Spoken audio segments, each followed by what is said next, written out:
Cuando quiero darle un toque especial italiano.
Hola, ¿me escucha?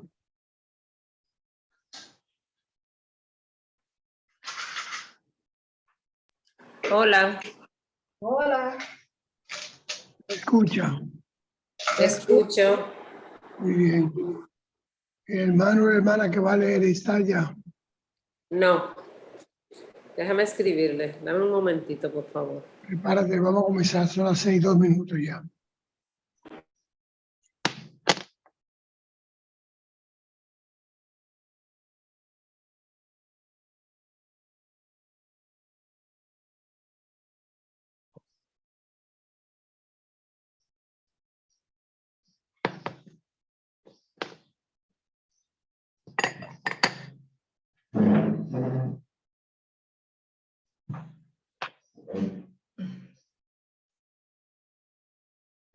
me fui. Oh, Buenas tardes, Juanina.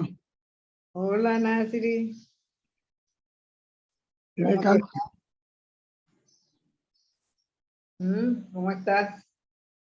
Mirando este clima que parece que abrieron las ventanas del infierno. Óyeme, yo vengo de abajo de la ducha y me quedé con los cabellos mojados, porque la temperatura mía siempre es caliente y los cabezas, yo no iba a entender nada si no me mojaba esa cabeza ahora. No, Fue la me bautizante. pero yo estaba ardiendo. Tiene mucho calor, mucho. Nasiri, ¿te puedo hacer una pregunta? Ya va a empezar la clase ya. Clase, sí. ¿De qué? ¿Pregunta de qué? Eh, ¿De la palabra? sí, Sí, pregúntame. porque dijimos, ¿verdad? Que a través de que Jesús vino para perdonar nuestros pecados, porque todos somos pecadores, y a través de él. Entonces yo siempre he oído el pecado original. ¿Qué sucede con los niños que mueren? Que dije que tienen un pecado original, es lo que yo siempre he oído, ¿verdad? Que se heredó de Adán y Eva, qué sé yo. Y los niños no tienen pecado y mueren. ¿Qué pasa con ellos? Nada, no tienen pecado. No existe, el pecado original no existe. Ok, pero ellos no, bueno, como esa alma no tiene contacto. Que no han pecado nunca. Por eso Jesús dice, deja que los niños vengan a mí, porque de ellos es el reino de los cielos. El pecado original no existe, es un invento. Tú nunca has visto en la Biblia pecado original, No, yo no he leído la Biblia entera, por eso pregunto. pero yo sí. No existe el Entonces, pecado original. ok, Lo que debe decirse es que somos origen del pecado, pero no hay pecado original. entonces los niños no tienen problema, los niños van al cielo. Claro que no. Deja que los niños vengan a mí, porque de ellos es el reino de los cielos. Ok, El Señor no juzga la inocencia, juzga la culpabilidad.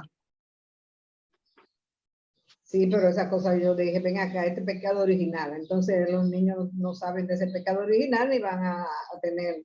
Pero si no existe, si eso fue la iglesia que se lo inventa, estamos conscientes. Eso es un término para justificar la acción del bautismo en los niños antes de que crezcan. Y tampoco está bien hecho eso. Ellos no saben por qué le están echando agua en la cabeza. Entonces ahí se justifica que se le está borrando los pecados al con el bautismo, ¿verdad?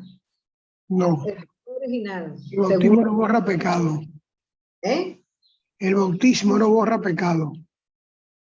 El bautismo es una declaración de que estamos en Cristo Jesús, que hemos nacido de nuevo. Por eso, si ya nace de nuevo, nace en Cristo, ya si fue... Cristo es quien lo limpia, no el bautismo. Ok, El bautismo es un simbolismo. Cristo es un hecho. ¿No me entiendes? sí, sí. Exacto. El bautismo es una declaración al mundo de que somos diferentes, que hemos nacido de nuevo. Entonces, ¿una persona puede recibir a Jesús y no estar bautizado? Claro que sí. Ok. El llamado ladrón bueno, pues la cruz no se bautizó, pero se arrepintió. El bautismo es un simbolismo, no da perdón de pecado, ni quita pecado, ni cosa parecida.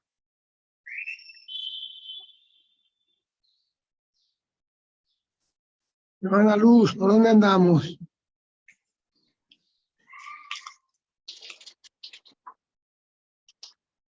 No veo los lectores. Ah, sí, ahí está Vicente.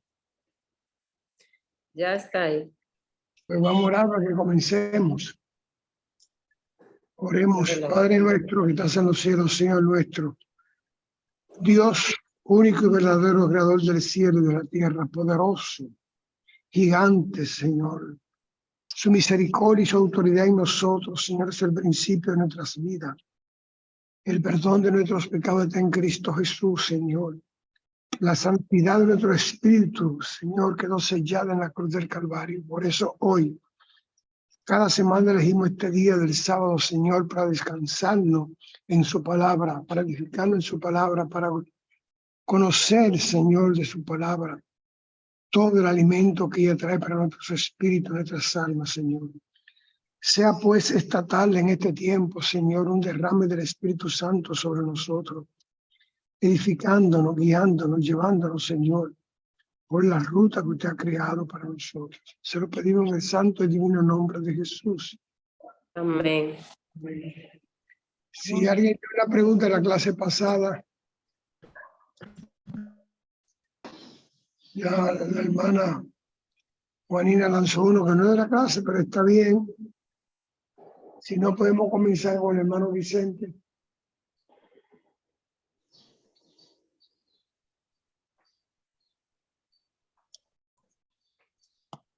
Vamos, arranquemos entonces. Hermano Vicente. Amén. Tome Luz, control. discúlpame, porque Miguelina se le prendió un problema, pero Miguelina va a tener toda la lectura completa, que tengo entendido. Sí, Ok, no pasa, a ver, porque, ok. y desde ok. el 5, Vamos a leer desde empezando, exacto, el 20 y el 21, ¿verdad? exactamente. Vamos con el 6, ok. Amén. La palabra de Dios la leemos en el nombre del Padre, del Hijo y del Espíritu Santo. Amén. Segunda de Corintios, capítulo 5, versículo 20, dice: así que somos embajadores en nombre de Cristo, como si Dios rogase por medio de nosotros. Os rogamos en nombre de Cristo. Reconciliaos con Dios. Al que no conoció pecado, por nosotros lo hizo pecado, para que nosotros fuésemos hechos justicia de Dios en él. Ahí terminamos el capítulo 5 de Segunda de Corintios. Exacto. Entonces continúa el 6. Amén. Hablando lo mismo. Continuamos con el 6. Entonces el 6 dice: así pues, nosotros como colaboradores suyos os exhortamos también a que nos recibáis en vano la gracia de Dios, porque dice: en tiempo aceptable te he oído y en día de salvación te he socorrido. He aquí ahora el tiempo aceptable, he aquí ahora el día de salvación. Parada número 1. Amén. Léeme otra vez el primer versículo ese, Vicente, por favor. Dice, el primer versículo de 2 Corintios capítulo 6, versículo 1 dice: así pues, nosotros, como colaboradores suyos, os exhortamos también a que no recibáis en vano la gracia de Dios. Muy bien, muy bien. Fíjense que Pablo, primero la Biblia fue dividida por los hombres en trozos, en pedazos, en capítulos, versículos. Por eso quisimos leer los versículos del capítulo 5, el 20 y el 21, para que podamos comprender a qué se refiere Pablo cuando no tomemos en vano. No tomemos en vano. ¿El qué que no vamos a tomar en mano? Dice Vicente, ¿el qué? Ok, dice: así pues, nosotros como colaboradores suyos os exhortamos también a que no recibáis en vano la gracia de Dios. La gracia de Dios. Porque somos colaboradores de Dios y no podemos recibir esa gracia en vano. ¿Qué es lo que está hablando Pablo con eso? Nosotros los creyentes, los que hemos recibido la gracia del Señor, de ser colaborador, no ayudante, no es un ayudante, colaborador suyo, que son cosas muy diferentes, a Dios no se le ayuda, pero colaboramos con el plan de salvación nosotros, porque decíamos en la clase pasada que somos nosotros los que no tenemos la responsabilidad de predicar el evangelio, de llevarlo a los oídos de las personas, y que el trabajo quien lo hace es el Espíritu Santo. La palabra llega al oído del no creyente y el Espíritu Santo, si lo tiene elegido el Señor para eso, lo lleva al corazón del oyente. Entonces dice Pablo, no tomemos en vano esa gracia. No podemos tomarla en vano. Tenemos que trabajar buscando las almas. Es imposible que un cristiano conozca la bondad del Evangelio, el bien del Evangelio, la paz que da el Evangelio, la seguridad de vida que da el Evangelio, y que se quede con ella guardada Y eso es un elemento básico en todos nosotros los creyentes, porque tenemos la visión de que solamente el pastor o el sacerdote tienen responsabilidades de ganar alma, de predicar, de hablar del plan de salvación. Y eso es un error muy grande. Esas personas que son dirigentes, líderes o responsables de iglesia, sea católica o evangélica, tienen el don, un don de administrar, un don de dirigir. Pero también nosotros tenemos dones. El don de la comunicación es de todos. Todos tenemos el don de la comunicación. Entonces nosotros debemos comunicar el evangelio a toda criatura, como dice la palabra. ¿Por qué a toda criatura? Porque nosotros no sabemos quién está predestinado para entrar al plan de salvación o quién, estando predestinado, está fuera del plan de salvación. Entonces el deber nuestro es predicar a todo el mundo. Aquel oído sensible a la palabra hace un éxtasis, un impacto, la palabra en él, y el Espíritu Santo se la graba y le da el sentido de arrepentimiento de sus pecados. Ya habíamos hablado de eso en anterioridad, porque hay iglesias evangélicas que presionan a la gente a que se arrepienta. No hay que presionar, porque la obra no la hace el predicador. La obra la hace el Espíritu Santo. El predicador lo que hace es hablar, platicar, predicar la palabra y deja el área vacía para que el Espíritu Santo trabaje sobre ella. Mas nosotros los cristianos estamos muy acostumbrados a dejar la misión de predicar solamente a los que tienen responsabilidades eclesiásticas, como son los pastores o son los sacerdotes.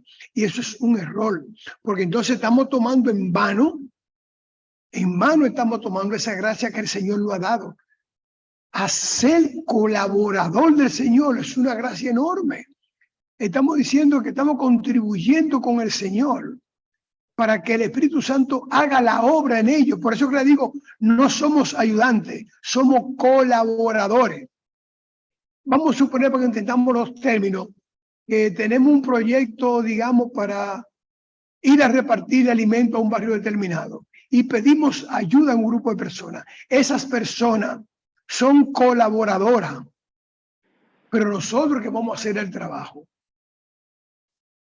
No somos nosotros, esa persona, perdón, no es ayudante nuestra, es un colaborador nuestro. Por eso nosotros somos colaboradores del Señor en la medida en que hemos recibido la gracia que nos dio el Señor cuando hicimos el reconocimiento de que en Cristo Jesús estaba el Padre representado dándonos salvación. O sea, no se concibe un cristiano en silencio, en la secreta. No es que esté con una bocina, es que donde quiera que llegue, su comportamiento social, su comportamiento humano, tiene que reflejar la gracia que carga en su espíritu. Y esa gracia que él carga en su espíritu, el cristiano, que cargamos todos los cristianos, tiene que ser motivo de llamado de la persona que está frente a nosotros o las personas que están en torno a nosotros.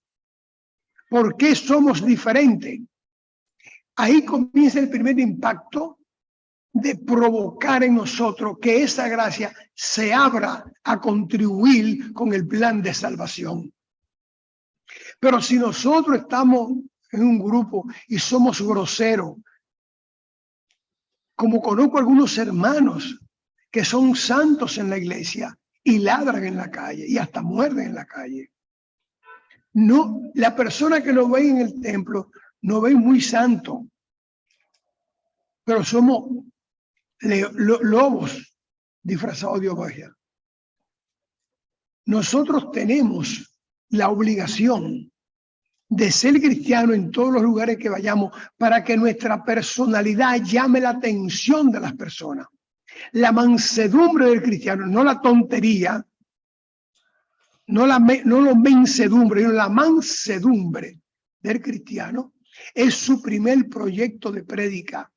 para cuando abra su boca, entonces la persona sepan que eres diferente, que eres distinto, que eres único.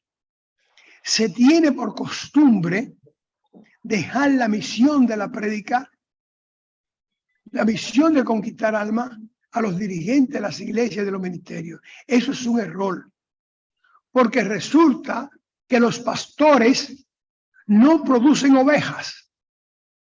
Las ovejas la producen otras ovejas. Repito, los pastores de cualquier denominación religiosa no producen ovejas. Quien produce ovejas son las ovejas. O sea, la responsabilidad de multiplicar el evangelio no es de los pastores, es nuestra, de todos los cristianos. En la medida en que nos sentimos ovejas del Señor, en esa medida debemos multiplicar el ganado del Señor. Multiplicarlo hasta que no quepamos en el redil. De eso se trata, de ser responsable en la salvación de las almas. No quedarnos guardados. Eso es lo que Pablo está exigiendo, le está diciendo a los corintios. No toméis, o sea, no recibáis, no reciba, no tome, no disfrute, no haga tuyo la gracia del Señor en vano. Vano es inservible. Tiene que ponerla a servir. ¿A servir a qué? A la salvación de las demás personas. De eso que está hablando Pablo ahí. Continúa, hermano Vicente. Amén. En Lucas, que hay una cita. La cita también era Miguelina, que iba a leer. No, la tiene La cita número 1. la tiene la hermana. Una La tiene cita la de hermana Isaías. Juanina. Juanina Ok. la tiene. Isaías 49:8. La tiene la hermana Juanina. Adelante, Juanina. Juanina. Se Si no, durmió. yo la leo cualquier cosa. Espérate que seguramente no la ha abierto. Vamos a No, leer. no. Yo la voy a leer. Yo la voy a Yo leer. la puedo leer también, no hay problema. Está bien, yo la voy a leer. Ok. Dice 2 de Corintios 6:2 Ajá. e Isaías 49:8. Ah, Está ya bien. estás en copia, Juanina. Sí. Adelante. Corintios 6:2, porque dice, en tiempo aceptable te he oído, y en el día de salvación te he socorrido. He aquí ahora el tiempo aceptable. He aquí ahora el día de salvación. En Exacto. Isaías, Esa es la cita. sí. Esa es la cita. Muy bien, eso es lo que estamos hablando justamente. El Señor nos aceptó y después de aceptarlo, el tiempo que nos dio a nosotros en aceptarlo, el momento en que nos hizo aceptarlo, ese momento tenemos que compartirlo con otros, darle a otros la oportunidad, darle el tiempo aceptable para el Señor. Eso es lo que significa esos versos de Isaías, que Pablo lo está refiriendo ahí, como no tomáis en vano esta gracia. Es un referente a lo que dice Isaías. Si yo te he dado salvación, tú tienes que ir con esa salvación donde otro para que se suben. Por eso le decía, las ovejas son las que producen ovejas. No tienen que ser los pastores y los sacerdotes.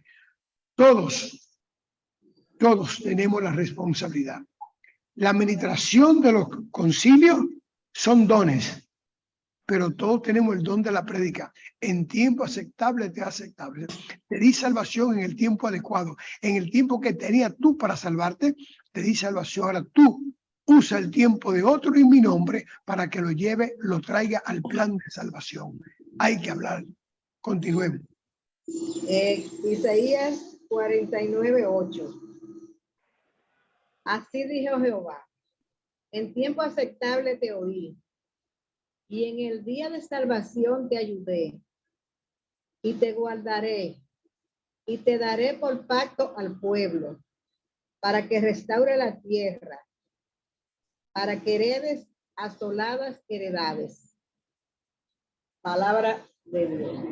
Para que restaure la tierra. Para eso es la salvación. Perdón. Bien, cópiense eso en su corazón. El cristiano tiene la responsabilidad de restaurar la tierra. ¿Y cómo la vas a restaurar? ¿Sembrando árboles? ¿Criando gallinas? No, eso puede hacerlo muy bien, pero estamos hablando del campo espiritual. El cristiano tiene el poder y la autoridad de restaurar la tierra y vamos a ubicarnos ahora nosotros en nuestro país. Nosotros tenemos una violencia extrema en esta sociedad ahora mismo, mucha violencia. Pero la iglesia es pasiva a la violencia. Solamente dicen el demonio anda suelto. Ese es un endemoniado. Óigame, está diciendo una verdad para esconder su propia verdad. El único que tiene autoridad para quitarle ese poder de la violencia a la tierra es el cristiano. Eso es lo que dice Isaías. Nosotros somos autorizados a reponer la tierra, a restaurar la tierra, a transformar la tierra, porque lo que está pasando en la tierra es culpa del pecado. Porque el hombre cuando pecó, ya hemos dicho en otras ocasiones, le entregó el planeta Tierra al enemigo.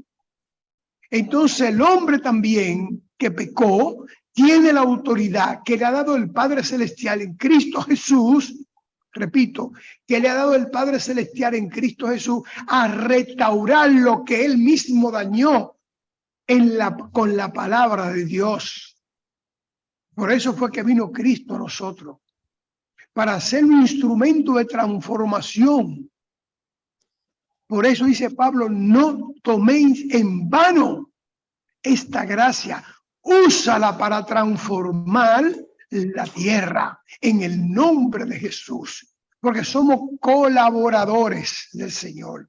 Y el Señor, cuando estamos colaborando con Él en este mundo, entonces hace la obra, porque ahora nosotros somos sus embajadores, por tanto somos sus sembradores, somos sus irrigadores, somos sus cosechadores, para gloria de su reino. Salir a buscar las almas. Si todos los cristianos, bueno, todo no, vamos a poner si el 20% de los cristianos, el 25% se dispusieran a transformar la tierra, otra cosa pasaría. Pero resulta que estamos encerrados entre las paredes de los templos y nos sentimos en confort y contento allí y nos saludamos los unos con los otros. Mientras tanto, la violencia consume el mundo y nosotros somos mensajeros de paz. Y no llevamos la paz donde hay violencia. Y justamente a partir de ahí hay algo que quizá en algún momento podamos hablar, porque hay proyectos para eso en el Señor, para restaurar la tierra. Y la tierra que nos toca restaurar a nosotros los dominicanos es nuestro país. Hacer un modelo de eso. Siempre he dicho, si los sacerdotes y los pastores de todos los niveles y los cristianos estuviesen enlazados con la zona donde viven o con la zona cercana donde viven, enlazado con ella, haciendo de ella un redil y siendo ellos o nosotros siendo pastores de ellos, guías de ellos, guías espirituales, este mundo fuera otro. Pero sigue siendo igual. Porque hace muchos años, muchos siglos que la iglesia se conformó con cerrar sus puertas, sentir un momento de paz entre paredes y luego salir al mundo que se lo está comiendo. Y no se da cuenta que esa violencia está llegando donde los hermanos. Continuemos. Amén. Continuamos entonces con el versículo 3 de 2 Corintios capítulo 6. No damos a nadie ninguna ocasión de tropiezo para que nuestro ministerio no sea vituperado. Antes bien, nos recomendamos en todo como ministros de Dios, en mucha paciencia, en tribulaciones, en necesidades, en angustias, en azotes, en cárceles, en tumultos, en trabajos, en desvelos, en ayunos, en pureza, en ciencia, en longanimidad, en bondad, en el Espíritu Santo, en amor sincero, en palabra de verdad, en poder de Dios, con armas de justicia a diestra y a siniestra, por honra y por deshonra, por mala fama y por buena fama, como engañadores, pero veraces, como desconocidos, pero bien conocidos, como moribundos, mas he aquí vivimos, como castigados, mas no muertos, como entristecidos, mas siempre gozosos,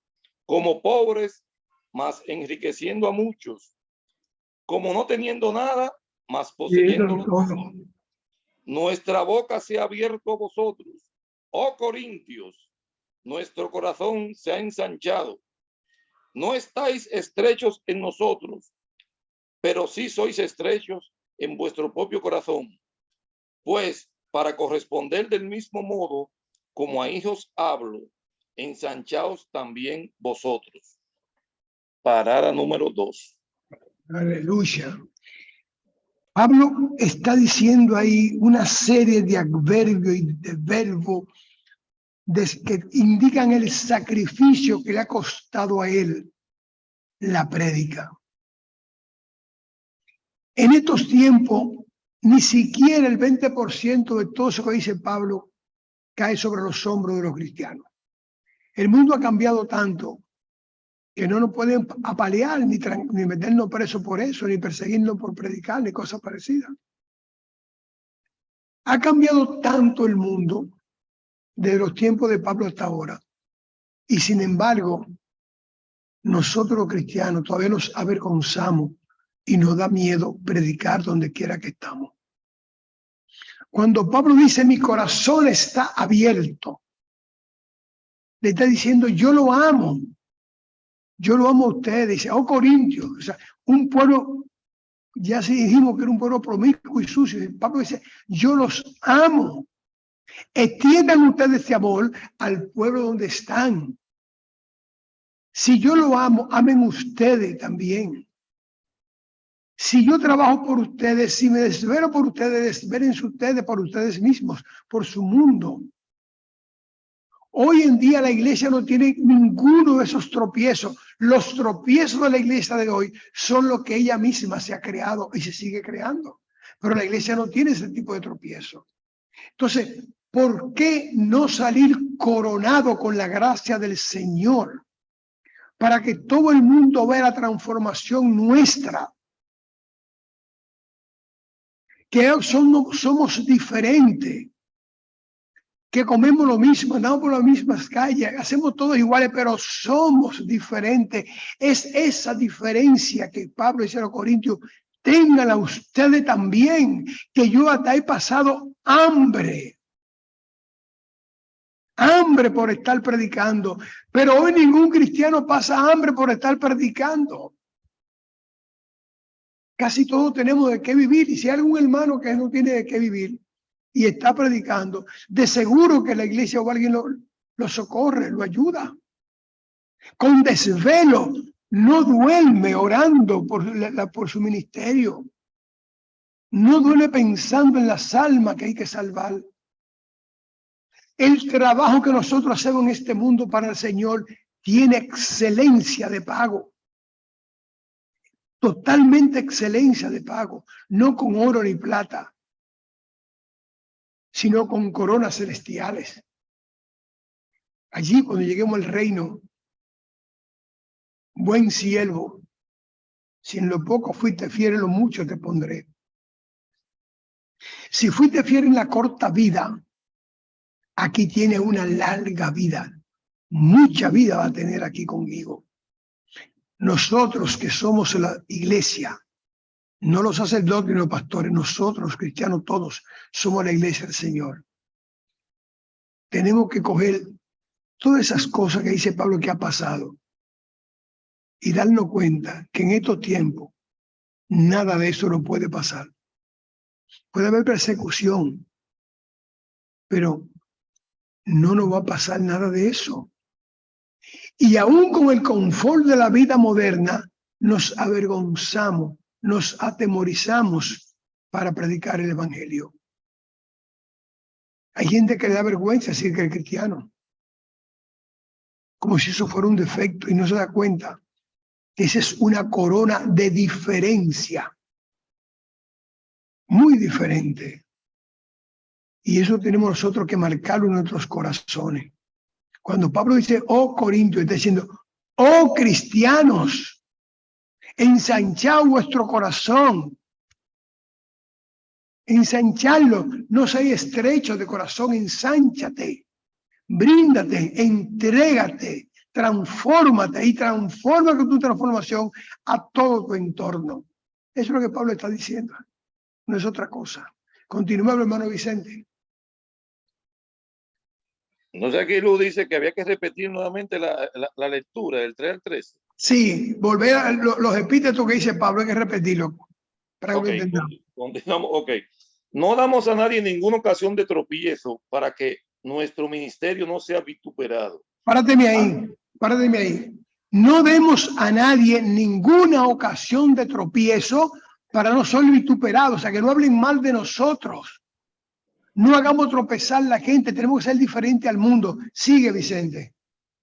Antes bien, nos recomendamos en todo como ministros de Dios, en mucha paciencia, en tribulaciones, en necesidades, en Párate angustia. ahí, en paciencia, en tribulaciones y en necesidades, siempre contento porque somos ministros de Dios. Somos ministros de Dios. Y al ser ministro de Dios, la gracia tiene que fluir de nosotros. Sigue, hermano Vicente. En azotes, en cárceles, en tumultos, en trabajos, en desvelos, en ayunos, en pureza, en ciencia. Párate ahí, Vicente. En cárceles, en azotes, en tumultos, turba detrás de ellos, eso no está ocurriendo ya con nosotros. En desvelo, sí. El desvelo debe ser del cristiano por las almas. Nadie va a hacer una turba para caerle atrás a una iglesia, ni a un cristiano. A nadie le van a meter preso por eso, ni le van a dar latigazo. Continúa, hermano Vicente. En pureza, en ciencia, en longanimidad, en bondad, en el Espíritu Santo, en amor sincero, en palabra de verdad, en poder de Dios, con armas de justicia a diestra y a siniestra, por honra y por deshonra, por mala fama y por buena fama, como engañadores, pero veraces, como desconocidos, pero bien conocidos, como moribundos, mas he aquí vivimos. Párate ahí, hermano Vicente. Oigan lo que está diciendo Pablo. Aunque hablen mal de nosotros, seguimos siendo buenos. No podemos transformarnos en malos. Pues dice vituperado, dice también calumniado, pero siempre seguimos siendo fieles al Señor. Independientemente de las cosas que nos digan, mira esta, mira este, mira aquello, seguimos siéndole fieles al Señor, que es lo que tiene valor para nosotros, la fidelidad ante el Señor. Sigue, hermano Vicente. Amén. Como entristecidos, mas siempre gozosos, como Exacto. pobres, mas enriqueciendo a muchos, como no teniendo nada, mas poseyéndolo todo. Párate ahí. Ese criterio del cristiano que me hace falta, que yo quiero, que necesito. Ese criterio es anticristiano. El cristiano puede ser quejadumbroso. Ante los problemas tiene a Cristo Jesús para solucionarlo. No puede tener quejas, tantas quejas, porque entonces la gente, pero mira, este es cristiano y vive quejándose. Te lo van a decir, este cristiano, pero yo no veo el progreso. Te lo van a decir, este cristiano con esa cara amarrada de siempre, te lo van a decir. Tienen que decir, este es un cristiano feliz. ¿Y por qué tú eres tan contento? ¿Por qué tú eres tan feliz? ¿Por qué tú eres así? Pero tú te lo gozas todo. Ese es el cristiano.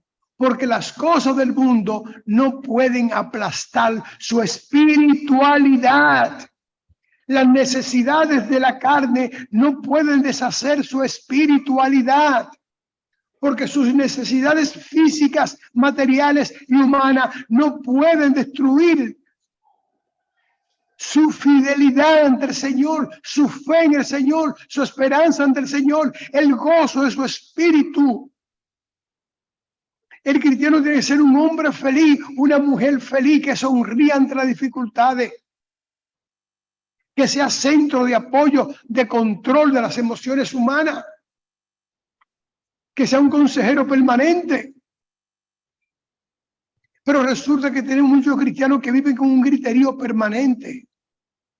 o con la cara amarrada, con el ceño fungido, con la mirada distorsionada, siempre quejándose de necesidades. Entonces, ¿qué ejemplo le vamos a dar al que le voy a predicar? ¿Y tú crees que yo le voy a hacer caso a una persona como tú, que anda todo desbaratado siendo cristiano y aburrido siendo cristiano? No, yo sigo como estoy. Yo me siento bien como estoy. Es la respuesta que te van a dar cuando tú prediques o cuando te vean como cristiano. Porque cuando nosotros hablamos, estamos presentando el modelo de Cristo Jesús. Y Cristo Jesús no era un hombre aferrado a amargura, ni a dolores, ni a angustia, ni a persecuciones, ni a soledades, ni a traiciones. Era un hombre aferrado al Padre Celestial en gozo supremo y permanente. De eso que está hablando Pablo ahí. De cómo debemos ser nosotros a pesar de los pesares. Eso es lo que marca nuestra diferencia. Eso llegó tan lejos en la época de Pablo y de años después, que los cristianos iban al circo romano, lo quemaban vivo, ellos gozándose y cantando, lo dice la historia. Lo dice el historiador judío romano, que iban cantando a la muerte. Josefo lo dice muy claro. Iban cantando frente a la muerte. Lo van a quemar y van alabando al Señor. Y nosotros amarramos la cara porque simplemente no sabemos dónde está el desayuno de mañana. O porque el marido o la mujer o el hijo. No sea tonto, hermanos y hermanas. No podemos ser tontos. Cuando hay gozo, aparece toda solución a los problemas, porque el fundamento del problema es la mortificación del espíritu, y si el espíritu está contento, no hay problema. Las dificultades están hechas para el desarrollo humano, no para aplastar al ser humano. Toda dificultad, cuando estamos en el espíritu, nos hace crecer, fortalecernos, agigantarnos ante el mundo. De eso es que está hablando Pablo. ¿Qué nos pasa, hermano? ¿Qué nos pasa? Somos tan materialistas que miren a una boda y tienen que comprar un zapato nuevo, un vestido nuevo, un qué sé yo qué nuevo, porque es la boda, porque es el cumpleaños, porque este vestido lo han visto varias veces puesto. Que te vean tu alma. Que vean tu alma sonreír por encima del vestido que fue a la boda, al cumpleaños, a la fiesta, a la recepción. Que vean tu alma. Y eso pasa igual que los hermanos. Que nadie tiene que vestir una chacabana, una camisa corta, un poloche. Olvídate, que vean tu alma. Porque en la medida en que tú le estás mostrando tu mundo material, está contradiciendo lo que lleva tu mundo espiritual. ¡Qué cosa más grande! ¿Cómo nos dejamos prisioneros del mundo sin darnos cuenta que lo que importa es esa sonrisa de satisfacción que se nota en los ojos, en la boca, en el pelo, en el gesto, en todo nuestro ser? ¿Qué nos pasa, hermano? ¿Qué nos pasa? ¿Por qué preocuparnos por cosas del mundo con tanta vehemencia? Está bien que debemos tener un calzado, un zapato, un vestido, una chaqueta, un pantalón. Está bien. Pero no puede ser que se torture nuestro espíritu por la ausencia de esos elementos. Gente con docenas de zapatos buscando un zapato nuevo.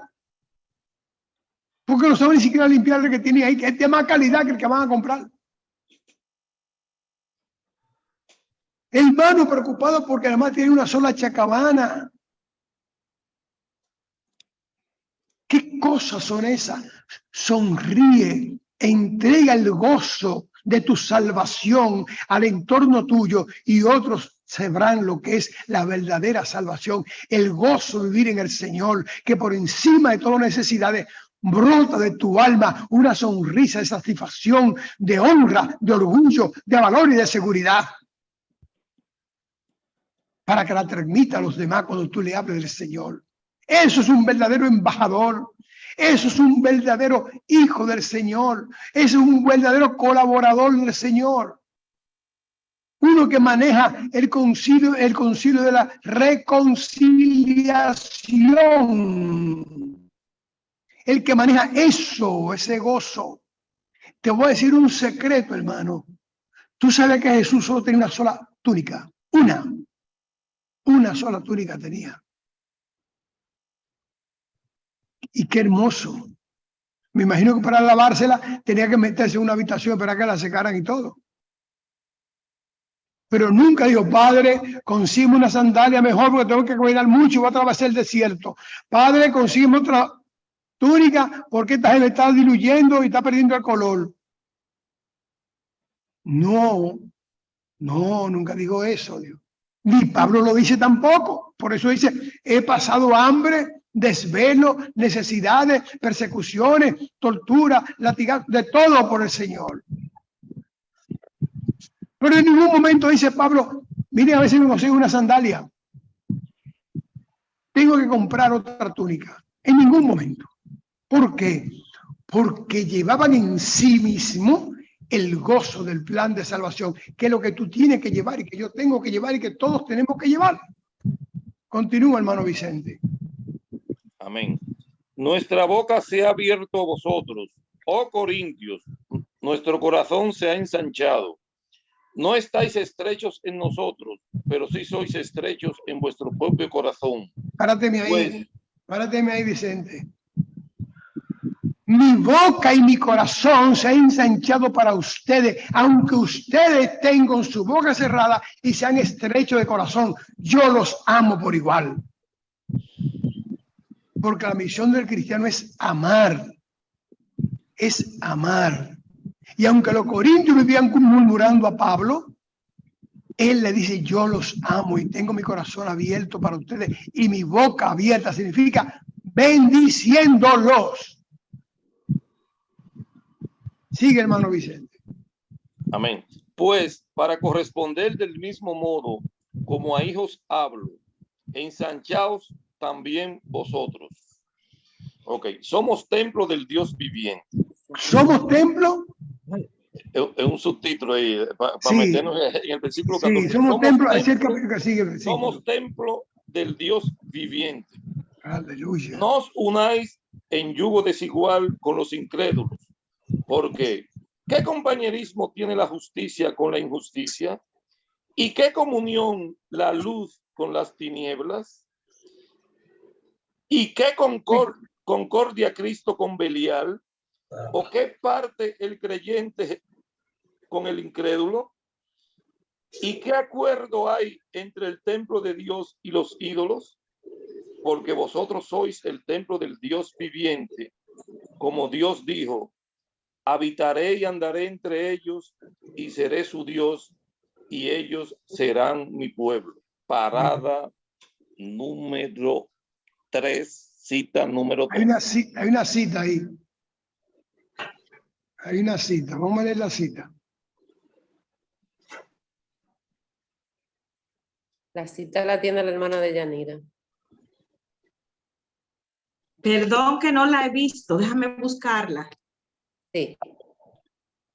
Levítico 26:12 y Ezequiel 37:27. Está en el celular. Sí, es que Ellos. llegué tarde y me conecté en el mismo celular. Bueno, vamos. Amén. Segunda de Corintios 6:16. ¿Y qué acuerdo hay entre el templo de Dios y los ídolos? Porque vosotros sois del templo de Dios viviente. Como Dios dijo, habitaré y andaré entre ellos y seré su Dios y ellos serán mi pueblo. en Levítico 26, versículo 12. Y andaré entre vosotros, y yo seré vuestro Dios, y vosotros seréis mi pueblo. Ezequiel 37, versículo 27. Estará en medio de ellos mi tabernáculo, y seré a ellos por Dios, y ellos me serán por pueblo. Amén. Muy bien. Fíjense una cosa. Esas dos citas nos fortalecen a nosotros diciéndonos y aclarándonos que el Señor siempre está con nosotros, que somos tabernáculo del Señor. El Señor mora en el tabernáculo. Por eso Jesús no decía, vosotros sois templo del Espíritu Santo. Y cuando la samaritana le habló a Jesús, que ella dijo, ¿dónde se adora? Un Se debe momento. adorar. Perdón, Hay un- la hermana Altagracia Genao tiene abierto su micrófono y no lo puedo cerrar. Ya, Ya, muy bien. sí.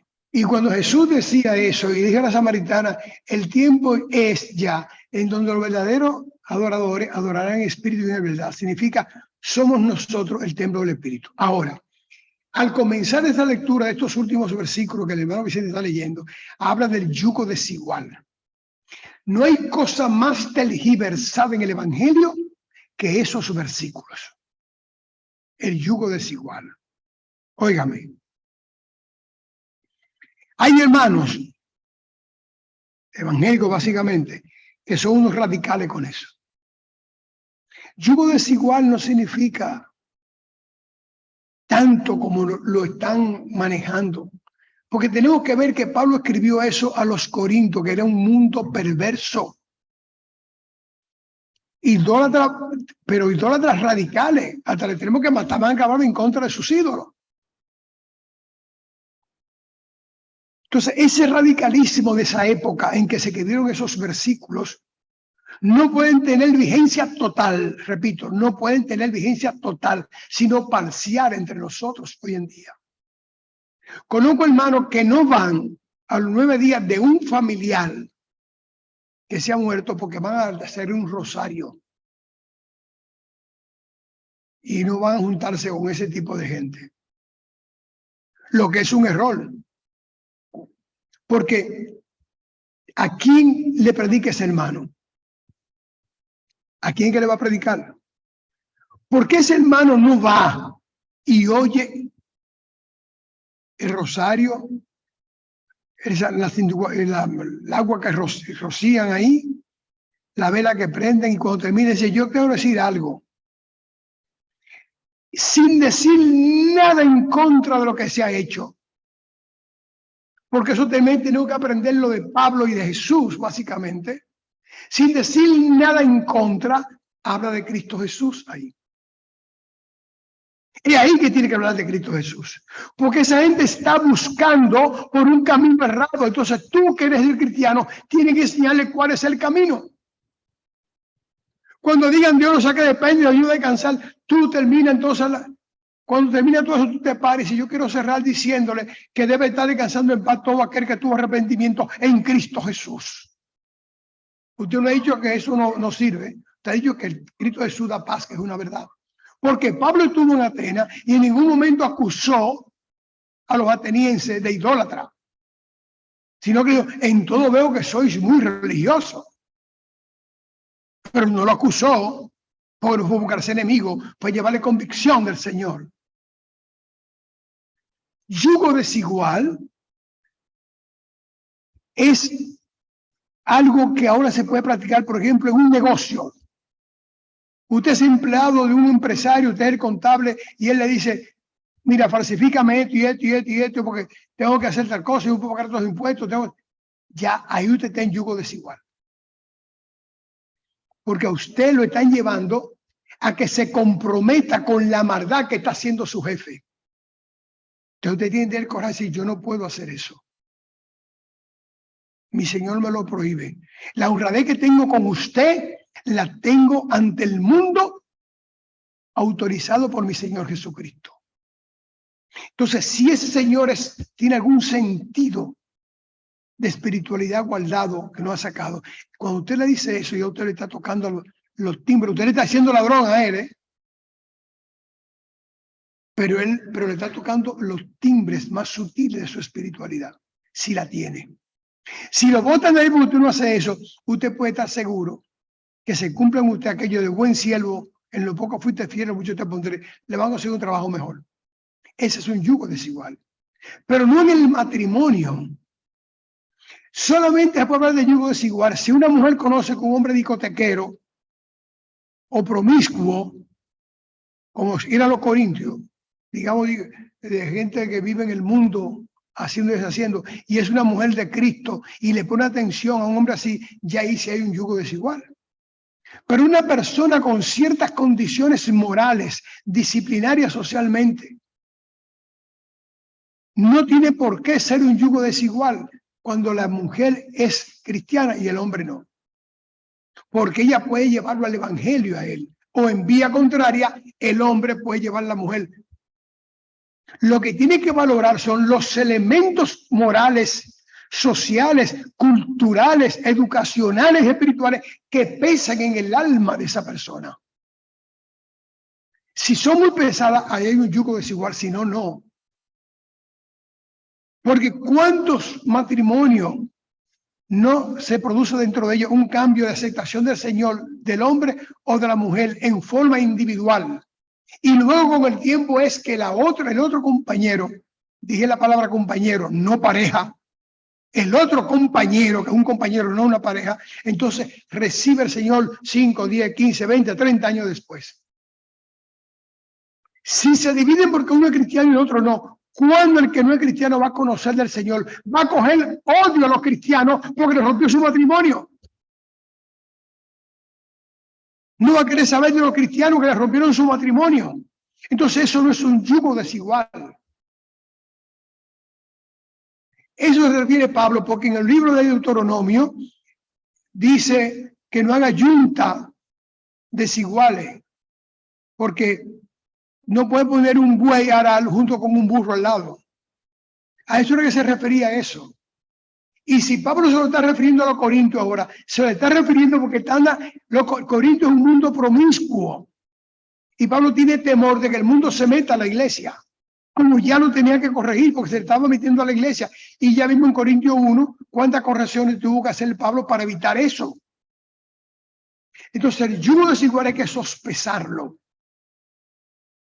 Ningún pastor ni sacerdote tiene autoridad para decirle a una mujer o a un hombre, no te cases con esa, sin conocer la persona.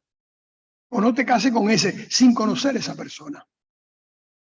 Porque el que no esté en el evangelio no significa que sea una persona mala. De hecho, hay personas con mejores condiciones morales, sociales, espirituales que dentro del evangelio. No una ni dos, múltiples. Entonces, el yugo desigual no puede ser un radicalismo como algunos hermanos lo han cogido. Incluso en iglesia que si la hermana no se casa con un hermano o el hermano con una hermana, anda mal la cosa. Incluso los pastores o el sacerdote dicen, pero que tú estás en yugo desigual. Le está diciendo, sal de ahí, rompe con eso. En vez de decirle, vamos a conversar con él, antes o después del matrimonio, vamos a hablar con él, vamos a socializar con esa persona, sea mujer u hombre, para que conozca del evangelio. No, lo quieren retirar del evangelio. Le quieren hacer un daño a una célula de la familia que creó el Señor, porque se supone que debe responder al ministerio que yo pertenezco, y eso no es verdad. Eso no es yugo desigual. Yugo desigual es donde se compromete la parte espiritual de la persona arrastrada por el compañero o por el jefe o por el auxiliar o por el ayudante. Ahí sí hay yugo desigual. O sea que eso hay que sospesarlo muy bien, sumamente bien, porque los valores del presente casi todos los ejercemos. Y los que no ejercemos los mismos valores, tienen la convicción de que son buenos. Por tanto, cuidado con eso. Mucho cuidado con eso. Continuemos, hermano Vicente. Amén. Por lo cual, salid de medio de ellos y apartaos, dice el Señor, y no toquéis lo inmundo, y yo os recibiré. Y seré para vosotros por padre, y vosotros me seréis hijos e hijas, dice el Señor Todopoderoso. Amén. Parada final. Amén. Ahí dice, no toquéis lo inmundo.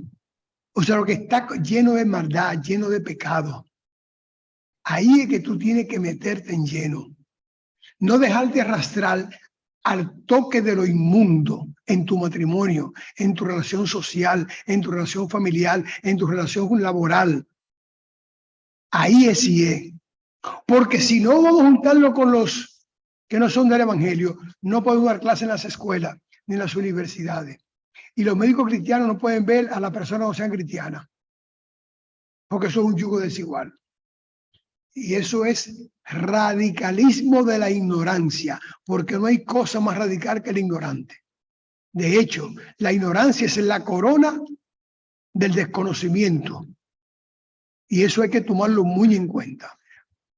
Dios le bendiga. Vamos a ver si hay intervenciones. Buenas tardes a todos. Hablo Altagracia Genao. Adelante, hermana Gena. Buenas. Bueno, miren, yo soy un ejemplo de eso que Nazaret dice. Yo los escucho a ustedes son de la iglesia, y yo soy católica. Yo soy católica. Yo soy católica desde que nací. Y no me da vergüenza, ni me arrepiento, ni nada de eso. Y yo hago el rosario porque yo tengo creencia en eso. Sin embargo, eso no es óbice para que yo escuche. Cada vez que puedo entrar, entro y escucho a Nazaret porque puedo aprender. Hay mucho radicalismo de los dos lados.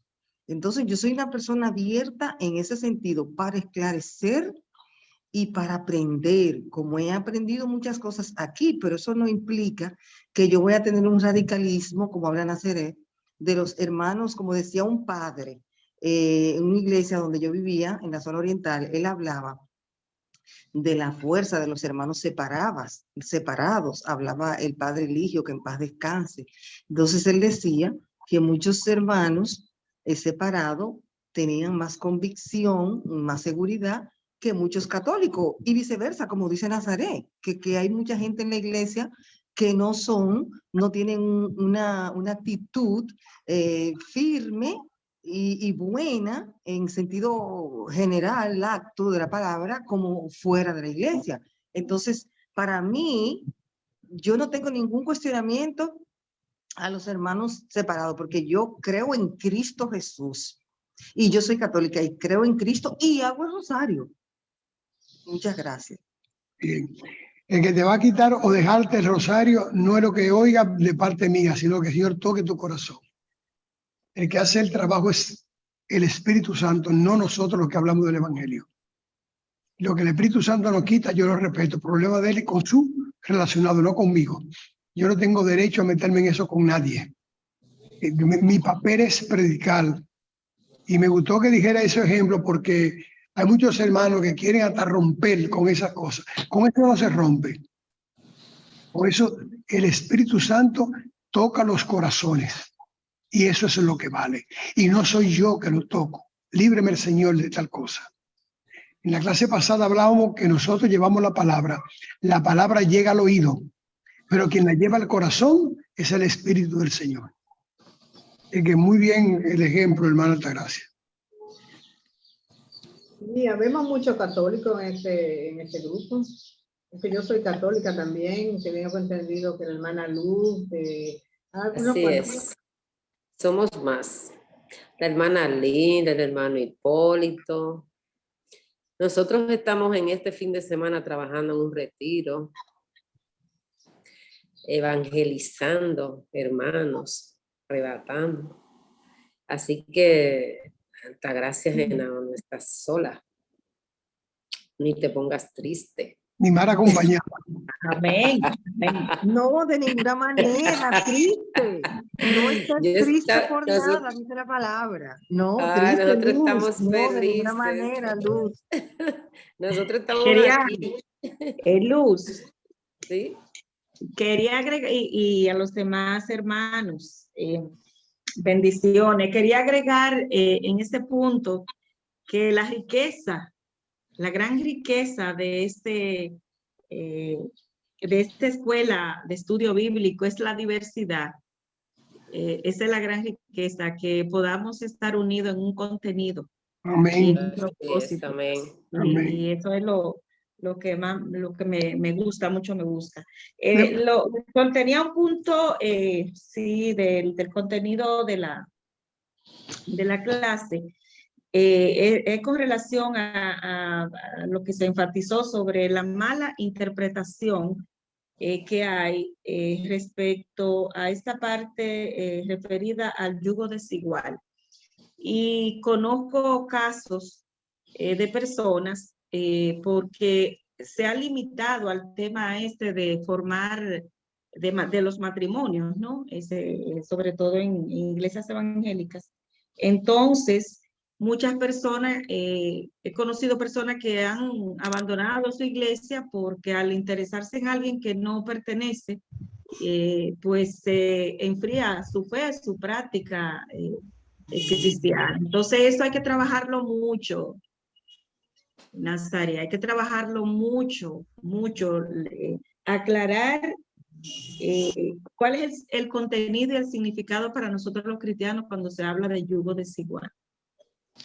Porque Bueno. ¿a quién le va a predicar el cristiano? Entonces, si no se junta con los no creyentes, ¿dónde va a hacer su trabajo? Si solamente entre iguales, entre personas que ya están ¿Dónde marca la trabajando diferencia? en la ¿Dónde va obra a del marcar la Señor. diferencia? Exacto. ¿Cómo vamos a sumar? Vamos a decir, ¿cómo vamos a sumar más? Déjeme decirle algo. Cuando murió mi tía Eva, le hicieron sus 9 misas. Y en la última misa, yo me subí a la iglesia católica. Yo me subí y hablé ahí. Me cogí unos 5 o 6 minutos hablando de la condición humana de ella y lo que el Señor había hecho, Cristo Jesús, en su corazón. Porque es así. Es así. No es que es real, porque yo no tengo la razón la tiene Cristo Jesús. La verdad es del Señor, no mía. Yo la pregono, pero no es mía. Yo la vendo, pero no es mía. Yo la entrego, pero no es mía. Es del Señor. Si usted, por ejemplo, un profesor universitario que sea cristiano, caso de Yanira, y se mete a esa universidad autónoma que es tanto disparatoso, que no sabe ni siquiera lo que hablan, porque son ateos como religión, son ateos religiosos, ¿eh? O sea, el ateísmo es una religión. ¿Y qué hace un cristiano metido ahí? ¿Qué hace un cristiano metido ahí? ¿Le vamos a ese campo al demonio? No, no. Dice la palabra que hay que transformar la tierra. Y eso es parte de la transformación. Mi modelo de vida frente a los demás. Somos diferentes, pero estamos juntos aquí como yo, como modelo, y usted como aprendiz de lo que es el Señor. De eso que se trata. No de separarlo y hacer un grupo sectario de espalda al mundo. Es de frente al mundo. Porque a eso vino Jesús. ¿Quién se parecía a Jesús en este mundo? ¿O se ha vuelto a parecer a él? Ni a nadie. Pero él vino a este mundo. Él vino a este mundo a buscar ¿qué? Lo que se perdía. ¿Qué se perdía? Tú y yo y todos nosotros. Y Jesús no se contaminó. Se fue tan limpio como llegó. ¿Alguien más? El hermano Ezequiel, la hermana Josefina y la hermana, ¿quién más? Ellos dos tienen el micrófono abierto. Las damas tienen preferencia donde Primero quiera. las damas, Ezequiel.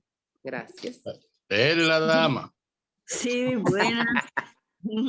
Buenas, que Dios les bendiga. Amén, hermano. Amén. Estoy gozando mucho, que realmente sí estamos juntos todos y lo que buscamos es la bendición de Dios, la guianza del Espíritu Santo. No considero que el pertenecer a una iglesia evangélica esté separada, porque nosotros amamos todo, al mismo Dios y a Cristo.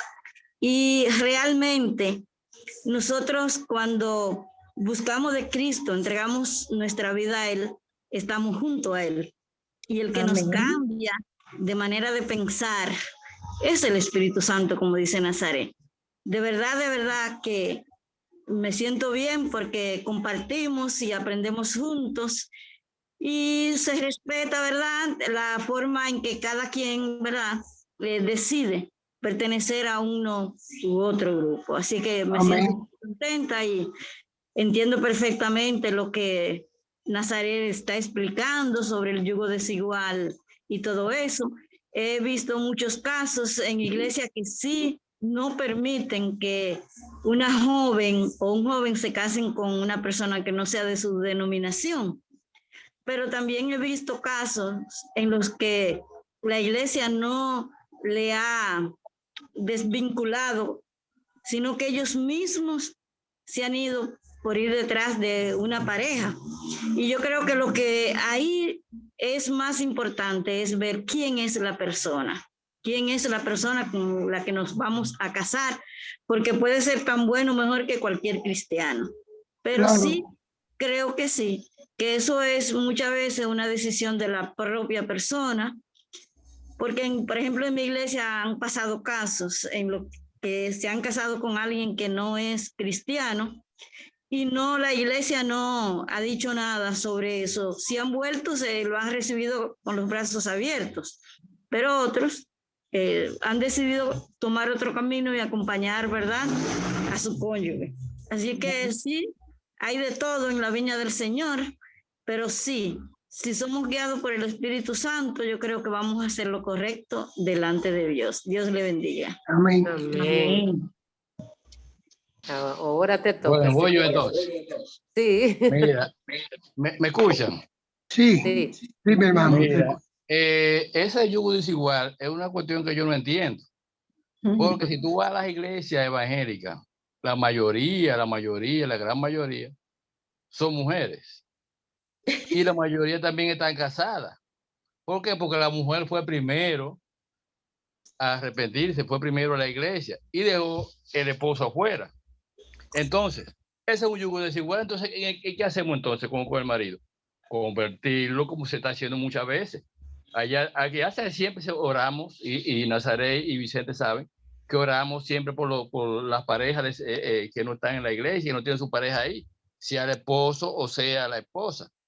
Pero Amén. entonces, cuando alguien se va a casar, va a iniciar una relación de matrimonio, tiene que ser justamente de la misma denominación. Entonces yo no entiendo eso, porque lo mismo, el yugo desigual está antes o después, porque cuando una mujer se convierte primero y el esposo se queda afuera, el yugo es desigual ahí.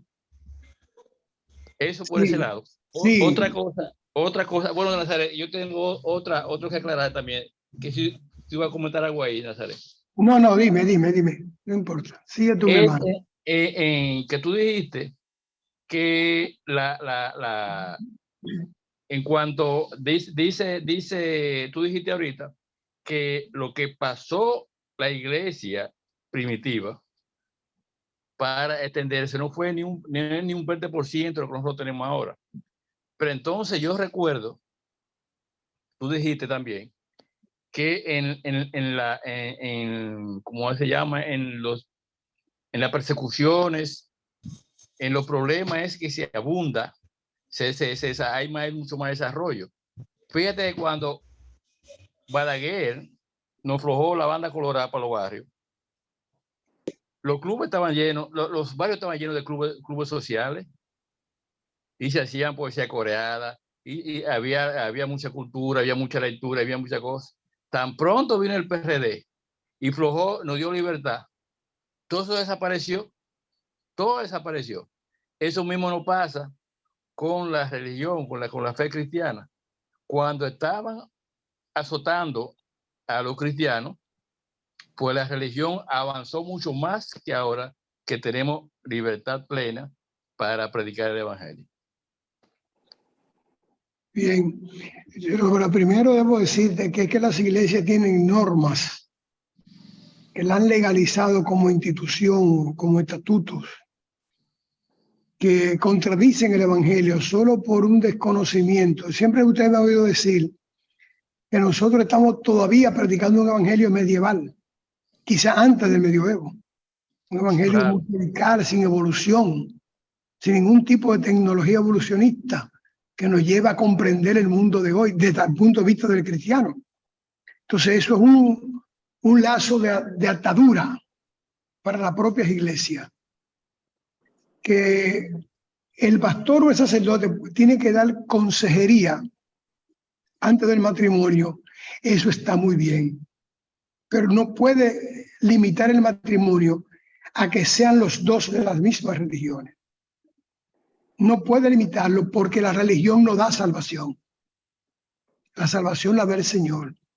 Y si se unen uno cristiano y otro chasmuqueado por el evangelio, de buenas condiciones sociales, moralmente hablando, la misión del cristiano es ser luz ahí, en ese hogar.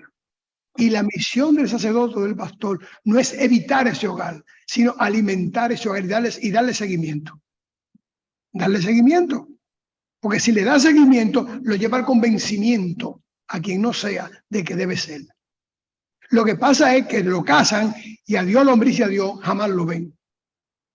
¿Cómo te está yendo? Y jamás se meten en el corazón. Y todavía una de las personas, uno de los dos componentes del matrimonio, uno de los dos miembros, ¿verdad?, lleva una queja al sacerdote o al pastor. En vez de, vamos a hablar con ella, vamos a hablar con él, ¿cuándo podemos reunirnos? Vamos a invitarlo a cenar, porque no comparten, dejan el matrimonio solo, lo dejan abandonado a la deriva de la voluntad del mundo. Y si no le dan seguimiento, el acto que ha hecho ha sido en vano. Yo he tenido que casar 3 personas. Y hay una que tuve que dar un seguimiento cercano hasta que por fin cayó en manos de psicólogo y se orientaron, comenzaron a enderezarse. Ya me estaba preocupando la situación, porque el que hace un matrimonio tiene necesariamente, o quien bendice un matrimonio, o quien entrega un matrimonio al Señor, tiene que darle seguimiento. Porque con frecuencia son jóvenes inexpertos que en la casa no le enseñan cómo comportarse ante un matrimonio y siguen siendo hijos de mami y de papi fuera del matrimonio y están en matrimonio y no debe ser. O siguen siendo elementos sociales con un compromiso ante el mundo y no se dan cuenta que han dado la marcha atrás al mundo para hacer un compromiso con su nuevo compañero o compañera. A nosotros no nos enseñan a educar, ni a criar, ni a nada. A nosotros lo dejan libre. Y ahí que está el problema del dominio del mundo frente a los creyentes y hasta los no creyentes. Porque el mundo tiene muchísimo mecanismo de orientación, de formación, de educación para los habitantes del planeta Tierra. El cine, la televisión, los periódicos, las redes, y ahora 70.000 cosas. ¿Cuánto tiene la iglesia? ¿Cuántos medios tiene para llegar? Tiene que usarlo del mundo. Bueno, entonces, si va a usarlo del mundo, úsalo con denuedo, con coraje, con decisión, pero nunca perder el contacto con las personas que han ido al matrimonio. Eso hay que darle seguimiento. No se pueden abandonar hasta que comiencen a caminar solo como debe ser. Entonces, cuando esté caminando solo como deben ser, esa misma pareja que se casó, esos mismos componentes, esa compañera y ese compañero, sirven de modelo para otros matrimonios jóvenes o nuevos o con problemas. Por eso, en las iglesias tienen los ministerios de los matrimonios, muy bien, pero es para sancocharse uno con otro y no debe ser. Es para vigilarse uno con otro. No sancocharse, vigilarse, ayudarse y coger los hijos y ayudar en la familia a educar los hijos desde el punto de vista del Señor. Cuando esas cosas se hagan, entonces ya tenemos otro componente en el matrimonio. Pero rechazar por no ser del concilio o de la fe que yo, eso es cosa totalmente opuesta. Ahora, si usted me dice a mí que usted se va a casar con uno de la fe Bahá'í, un disparate de eso hindú, digo, espérate un momento, ¿qué tú vas a buscar ahí? ¿Por qué se lo digo? Porque esa gente son más radicales que los cristianos y están metidos en cosas de demonios. Entonces eso tiene que ver con los demonios. Entonces ahí usted tiene ya otro elemento que no tiene que ver entre cristianos o una persona que no es ninguna fe y está en el mundo, es un neutral. Ese cabe en el matrimonio. No, ahí no hay yugo desigual. El yugo desigual es que usted vaya a casarse con un hindú y pasar al hinduismo y hacer la cosa del hinduismo. Yo estoy hablando de Cristo Jesús. Esa es otra cosa. Pero mientras tanto, que continúe el sorteo aquí, que los hermanos se sigan casando uno con otro sin la presión de que hay yugo desigual, siempre y cuando no marque la diferencia moral y espiritual en forma desigual. ¿Quién más?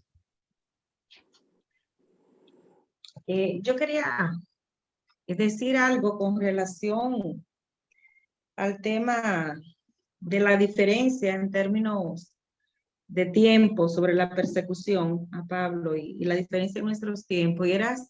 Es básicamente algo que se ha tocado, que el profe ha tocado en charlas y conferencias, que en su momento, me imagino, se podrán repetir en algunos escenarios. Y es que no, hoy día no tenemos una persecución, vamos a decir, porque se predique directamente al individuo, a la persona, por ser creyente y predicar el evangelio, pero sabemos cuán grande es la persecución al propio evangelio y a su contenido. Y cómo eso justamente que se ha detallado y con los medios modernos que son más efectivos, controlan y alejan más a la gente de una práctica cristiana que hasta la propia persecución física a un individuo, porque es el control de su forma de pensar y es el control a través de todos estos recursos tecnológicos que hoy día se tienen. Una persecución moral la que hay, moral. Y esta persecución es en un nivel mucho más peligroso porque es muy efectiva en términos de los principios morales, en términos de los principios cristianos. Sí. Y ahora mismo el desafío que tiene por delante la Iglesia de Dios es grande. Es muy grande. Así es. Así es. ¿Quién más?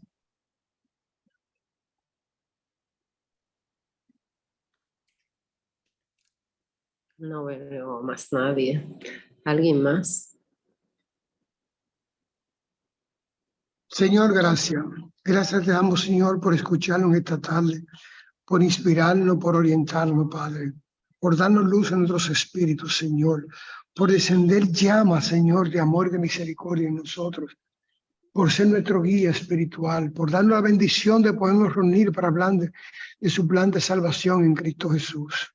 Padre, gracias por todos los hermanos que han escuchado esta palabra en este día, que sea escrita en ellos, Señor, en la fe, que esta palabra quede en sus corazones como alimento espiritual de por vida de ellos y su familia, Señor.